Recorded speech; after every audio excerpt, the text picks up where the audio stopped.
Hello student, कल जो discussion हुआ था, कल मतलब last week, that is physical equilibrium हो गया था. The equilibrium that exist between the two state of same substance. Substance के स्टेट अलग है लेकिन सब्सटेंस एक ही है. That is equilibrium between solid ice and liquid water, या equilibrium between liquid water and water vapour, इस टाइप से.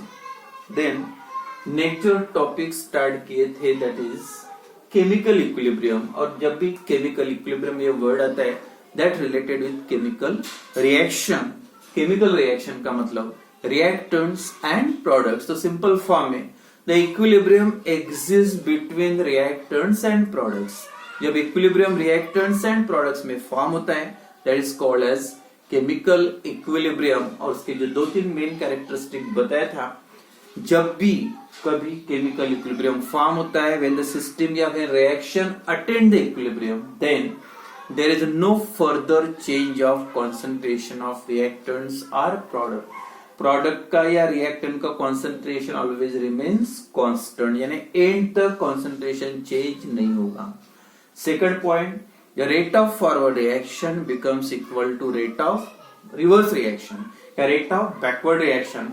मतलब जो स्पीड से फॉरवर्ड रिएक्शन जाएगा वही स्पीड से, मतलब आप बोल सकते दो रिएक्टेंट के मॉलिक्यूल प्रोडक्ट साइड में जा रहे और दो प्रोडक्ट के मॉलिक्यूल रिएक्टेंट साइड में आएंगे, मतलब दो जा रहे और दो वापस आ रहे, मतलब कॉन्सेंट्रेशन ऑलवेज रिमेन्स कांस्टेंट. तो rate of forward reaction is equal to rate of reverse reaction. मतलब तब आप बोल सकते इक्विलिब्रियम फॉर्म हो गया करके. तो इससे रिलेटेड एक एग्जांपल बताया था, decomposition of N2O4 to NO2. और जो NO2 का जो कलर है it is a reddish brown gas, और वो जो कलर जो गैस बनना शुरू हो जाता है N2O4 इज अ कलरलेस. और जैसे NO2 गैस बनेगा तो उसका कलर कैसे रेडिश ब्राउन बढ़ेगा, लेकिन जो कलर की इंटेंसिटी शुरुआत में इंटेंसिटी कम रहेगी और जैसे जैसे रिएक्शन आगे बढ़ेगा तो इंटेंसिटी बढ़ती जाएगी. लेकिन कुछ देर के बाद चेक करोगे तो intensity of colour remains constant. और इंटेंसिटी कांस्टेंट है, मतलब जो स्पीड से गैस NO2 बन रहा उसी स्पीड से वो कम भी हो रहा, बढ़ भी नहीं रही इंटेंसिटी कम हो. तो इसी टाइप का और एक एग्जांपल लेते हैं, H2 गैस या I2 gas plus H2 gas या twice HI, it undergoes decomposition and form H2 gas and I2. HI colourless है, H2 गैस कलरलेस है, लेकिन यहाँ पे जो आयोडीन है इसका कलर इसके पहले के भी एग्जांपल में हुआ था, it is a violet colour का कंपाउंड है. अब यहाँ पे फिर से जो वेपर्स फॉर्म हुए हाई टेम्परेचर पे वायलेट कलर के वेपर्स मिलेगा I2 सॉलिड की जगह पे. तो इसमें जो कलर की इंटेंसिटी फिर से जैसे शुरुआत में चेक करोगे, जैसे रिएक्शन स्टार्ट होगा मतलब फॉरवर्ड रिएक्शन, तो कलर बिल्कुल वो बीकर में क्या दिखेगा, कलरलेस दिखेगा. क्लोज कंटेनर में शुरू है रिएक्शन, कलरलेस है, कोई कलर का गैस बना नहीं. लेकिन जैसे जैसे टाइम जाएगा the intensity of this colour increases. मतलब इंटेंसिटी क्यों बढ़ रही, मतलब वायलेट कलर क्यों बन रहा, because of formation of I2 gas. और कुछ देर के बाद बढ़ना शुरू होगा, लेकिन जैसे यहाँ पे प्रोडक्ट का कॉन्सेंट्रेशन बढ़ना शुरू हो जाएगा तो that products again react and दूसरा रिएक्शन स्टार्ट होगा, that is called the reverse reaction, backward reaction. और बैकवर्ड रिएक्शन में फिर से H2 और I2 का कन्वर्शन HI में शुरू हो जाएगा. मतलब दोनों प्रोसेस शुरू है, forward reaction as well as reverse reaction. लेकिन कुछ देर के बाद पर इंटेंसिटी कलर की बढ़ना शुरू हो गया था, कुछ देर के बाद कम होना शुरू हो जाएगा, लेकिन कुछ देर के बाद और देखोगे तो intensity of colour remains constant. मतलब इंटेंसिटी कलर की वायलेट कलर की बढ़ भी नहीं रही और कम भी नहीं हो रही. तो उसका मतलब ये हुआ जितना I2 गैस बना था उतना है, मतलब बोल सकते प्रोडक्ट जा रहा फिर से वापस आ रहा. मतलब जितने मॉलिक्यूल्स रिएक्टेंट के प्रोडक्ट साइड में जा रहे हैं उतने ही मॉलिक्यूल प्रोडक्ट के रिएक्टेंट साइड में जा रहे हैं. मतलब the concentration of reactants and products remains constant and that is the state of equilibrium. Then we can say that the equilibrium, that reaction has attained the equilibrium. तो reaction ने equilibrium point attain किया है, reactant और product का concentration constant रहेगा, rate of forward reaction becomes equal to rate of reverse reaction. ठीक है. And then आज start करते हैं new topic, that is rate of reaction. जो क्या है रेट ऑफ रिएक्शन? सिंपल मतलब है, ये चैप्टर का जो मेन एम ही है रिएक्शन के रेट की स्टडी करना, एक्सटेंट ऑफ रिएक्शन की स्टडी करना। केमिकल काइनेटिक्स में आप रिएक्शन के रेट की स्टडी करोगे आगे 12th में, लेकिन एक्चुअल मतलब क्या होता है रेट ऑफ रिएक्शन का? व्हेन द रिएक्शन स्टार्ट, जैसे रिएक्शन स्टार्ट होता है, when reactants converted into products. अब जैसे 10 मॉलिक्यूल अपने रिएक्टेंट्स के लिए 10 मॉलिक्यूल्स रिएक्टेंट, और जैसे 10 में से अगर 2 मॉलिक्यूल प्रोडक्ट के फॉर्म होते हैं, तो इसका मतलब कितना कॉन्सेंट्रेशन बैलेंस रहा? 1। शुरुआत में ये 10 था, ये 0 था। When reaction start after some time the concentration of reactant 8 रहा, प्रोडक्ट के कितने हो गए? 2। और कुछ देर के बाद चेक करोगे तो ये 4 हो जाएंगे, तो ये कितने हो गए? 6। और ये अगर 5 हो गए तो आप बोल सकते हैं ये भी 5 रहेंगे कि नहीं। जितना कॉन्सेंट्रेशन लॉस होगा उतना प्रोडक्ट फॉर्म होगा। और इसके बाद कुछ देर के बाद क्या होगा? 5 या 4, 5 भी हो सकती है, ये भी हो सकती है कंडीशन। अगर एक बार equilibrium, if the reaction has attained the equilibrium, अब इसके बाद 5 हो या 4, 6 हो, चेंज नहीं होगा।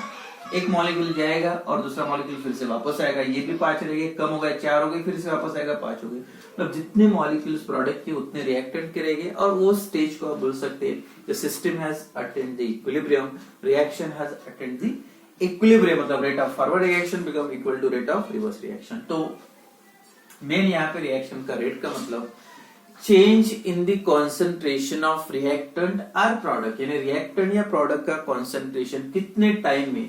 जैसे आपने देखा 5 मॉलिक्यूल्स वो साइड में चले गए, अब 5 मॉलिक्यूल्स चले गए, उसके लिए टाइम कितना लगा? फॉर एग्जांपल शुरुआत की आपने 0 टाइम से, और जब 5 मॉलिक्यूल उस साइड में गए वो 5 सेकंड लगे हुए, तो 5 मॉलिक्यूल प्रोडक्ट की बैलेंस है, रिएक्टेंट के बैलेंस है, मतलब 5 मॉलिक्यूल कितने किसके फॉर्म है? प्रोडक्ट के। तो कॉन्सेंट्रेशन कितना चेंज हुआ? मतलब 5 से 5 प्रोडक्ट के बने, 5 रिएक्टेंट के, पहले 10 था, अब 5 बैलेंस है, मतलब 5 चेंज हुआ, कॉन्सेंट्रेशन 5। उसके लिए टाइम कितना लगा? 5 सेकंड। मतलब change in the concentration of either reactant और product, change in the concentration of reactant, क्योंकि प्रोडक्ट का भी चेंज होगा, रिएक्टेंट का भी चेंज होगा, बस डिफरेंस इतना है। The concentration of product increases and that of reactant decreases. Rate तो उतना ही रहेगा, कुछ भी कोई भी चेक करो, जितना कम होगा उतना फॉर्म होगा। तो concentration of reactant decreases and that of product increases, तो चेंज कितना? 5/5, आंसर कितना है? 1। तो आप बोल सकते पर सेकंड में, 1 सेकंड में, 5 सेकंड में 5 मॉलिक्यूल्स, तो 1 सेकंड में 1 मॉलिक्यूल, तो स्पीड क्या हुई रिएक्शन की? 1 मॉलिक्यूल पर सेकंड में 1 मॉलिक्यूल रिएक्ट हुआ, that is the rate of reaction. Change in the concentration of reactant और change in the concentration of product, ऐसे बोल सकते हैं। या decrease in the concentration of reactant, reactant का कॉन्सेंट्रेशन कम होता है, और increase in the concentration of product per unit time is called as the rate of reaction. Change in the concentration of reactant or change in the concentration of product बोल सकते हैं, या decrease in the concentration of reactant or increase in the concentration of product, that is also called as the rate of reaction. Therefore reaction का rate जो है, rate is equal to, आप बोल सकते हैं reactant का कम होता है concentration, इसलिए साइन लिखते टाइम माइनस, और प्रोडक्ट का बढ़ता है इसलिए प्लस। स्मॉल चेंज के लिए D, concentration of reactant upon dt, small time यानी कम, कितनी स्मॉल टाइम में कितना कॉन्सेंट्रेशन रिएक्टेंट का कम होगा, इसलिए माइनस साइन, और प्रोडक्ट का रहा तो प्लस साइन, या नहीं भी लिखा तो चलता है। डी किसका बढ़ा? प्रोडक्ट का।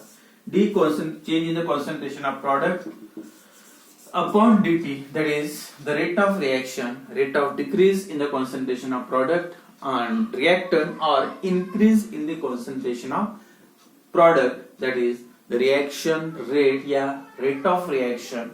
और ये सब पढ़ने के पहले सबसे जो मेन है chemical equilibrium, that mathematically describe, अगर मैथमेटिकली डिस्क्राइब करना है तो यहाँ पे सबसे इंपॉर्टेंट एक पॉइंट है, that is the equilibrium constant. इसकी जो मेन हेडिंग है equilibrium, chemical equilibrium and equilibrium constant, law of mass action, उसी के बेसिस पे law of mass action, law of mass action and equilibrium constant.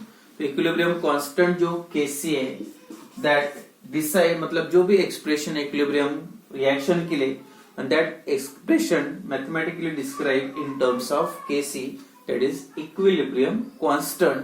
तो ये रेट का हो गया क्लियर. एंड देन नेक्स्ट जो स्टार्ट करते हैं law of mass action. Guldberg and Waage scientist का नाम है, that gives the mathematical relationship between reaction का रेट एंड कॉन्सेंट्रेशन. मतलब रिएक्शन का रेट का और कॉन्सेंट्रेशन ऑफ रिएक्टेंट. और कॉन्सेंट्रेशन टर्म जो है याद रखो, कोई भी कॉन्सेंट्रेशन मतलब अमाउंट, कितना अमाउंट ये पर्टिकुलर एक सॉल्यूशन दिया उसमें रिएक्टेंट का अमाउंट कितना बैलेंस है या कितना रिएक्टेंट प्रेजेंट है, वो एक्सप्रेस करने के लिए कॉन्सेंट्रेशन टर्म यूज करते हैं. और उस वो टर्म यूज करने के लिए जो यहाँ पे यूज करना है, ए का कॉन्सेंट्रेशन लिखना है तो आप ऐसे लिखोगे स्क्वायर ब्रैकेट में concentration of A, that is concentration of B, या कोई भी रिएक्टेंट हो या प्रोडक्ट का, यहाँ पे जो लिखा है concentration of reactant, concentration of product. तो रेट लॉ एक्सप्रेशन में जब भी कॉन्सेंट्रेशन टर्म आप एक्सप्रेस करोगे ना स्क्वायर ब्रैकेट, तो उसके बाद जो नेक्स्ट टॉपिक कौन सा है, law of mass action, that gives the relationship between law of mass action, relationship between rate of reaction and concentration of reactant. Reactant का कॉन्सेंट्रेशन और रिएक्शन की रेट की मतलब रिलेशन क्या रहेगा दोनों में. सीधा सीधा जनरल पहले एक्सप्रेस करते हैं. रिएक्शन का रेट का मतलब रिएक्शन की स्पीड. तो speed of reaction that depends on, जैसे ये एक रिएक्शन है a plus b gives a a b, ये प्रोडक्ट बन गया, बॉन्ड दोनों में फॉर्म हो. तो ये रिएक्शन की स्पीड कब बढ़ेगी, जैसे यहाँ पे दो ही रिएक्टेंट, एक ए और बी है. तो जब तक ए और बी एक दूसरे के कांटेक्ट में नहीं आएंगे, दोनों में कोलिजन नहीं होगा, दोनों में इंटरेक्शन नहीं होगा, तब तक तो दोनों में कॉम्बिनेशन की पॉसिबिलिटी. सबसे important condition, most important condition for any chemical reaction to takes place, कोई भी केमिकल रिएक्शन होने के लिए सबसे इंपॉर्टेंट कंडीशन कौन सी होती है, दो रिएक्टेंट का इंटरेक्शन होना चाहिए, कोलिजन होना चाहिए, तब तक रिएक्शन स्टार्ट नहीं होगा. तो अब जितने ज्यादा मॉलिक्यूल्स कोलाइड होगी एक दूसरे के साथ, उतना ज्यादा प्रोडक्ट बनेगा, मतलब कम टाइम में ज्यादा प्रोडक्ट. तो उसका मतलब कम टाइम में ज्यादा प्रोडक्ट बन गया, मतलब आप बोल सकते हैं रिएक्शन की स्पीड बढ़ गई. तो रेट ऑफ रिएक्शन, आप एक एक मॉलिक्यूल, अब ए के आप बढ़ा रहे, बी के बढ़ा रहे, फिर से बढ़ा रहे, जितने ज्यादा मॉलिक्यूल्स कंटेनर में ए बी के रहेंगे उतनी कोलिजन की पॉसिबिलिटी बढ़ेगी, इंटरैक्शन की पॉसिबिलिटी बढ़ेगी, उतने ज्यादा मॉलिक्यूल का कांटेक्ट होगा, उतना प्रोडक्ट ज्यादा फॉर्म होगा. मतलब rate of speed of reaction that depends on the concentration of reactants. तो जो भी रिएक्टेंट्स है उसके कॉन्सेंट्रेशन पे रिएक्शन का रेट डिपेंड करता है. Therefore law of mass action जो गलबर्ग एंड वेज ने दिया है, प्रपोज किया, that is rate of chemical reaction is directly proportional to, मतलब जितना अमाउंट ज्यादा रहेगा उतनी रिएक्शन की स्पीड ज्यादा रहेगी, मतलब रेट ज्यादा रहेगा. तो यहाँ पे दो रिएक्टेंट है, a concentration of a into concentration of b. The rate of reaction is directly proportional to the product of दोनों का प्रोडक्ट है ए और बी का, product of molar concentration of reactant. Simple statement है, rate of reaction is directly proportional to the, rate of reaction is directly proportional to the concentration of product of molar concentration of reactants. A और product इसमें नहीं आएगा, reactant. And rest to power is equal to coefficient involve in the reaction. और जो coefficient involve है 1 है, तो इसका कोएफिशिएंट कितना रहेगा 1, या R इज इक्वल टू आप बोल सकते हैं K into concentration of A into concentration of B. और this K is called as the rate constant, proportionality constant, that is also called as the rate constant of reaction. In square bracket A represent the concentration of A, square bracket B में concentration of B. R is the rate of reaction and K is the equilibrium constant. या equilibrium constant है rate constant of the reaction. तो अगर rate law right explain the law of mass action question पूछा, तब simple एक statement दो the rate of chemical reaction is directly proportional to the concentration of reactant. ऐसे लिखो या rate of chemical reaction is directly proportional to the product of molar concentration of reactants with each concentration term raised to power is equal to coefficient involved in the reaction. जैसे यहाँ पे 2 होता है और यहाँ पे 1 होता है, तो आप इसका पावर लिखते 2 और b का पावर आता 1.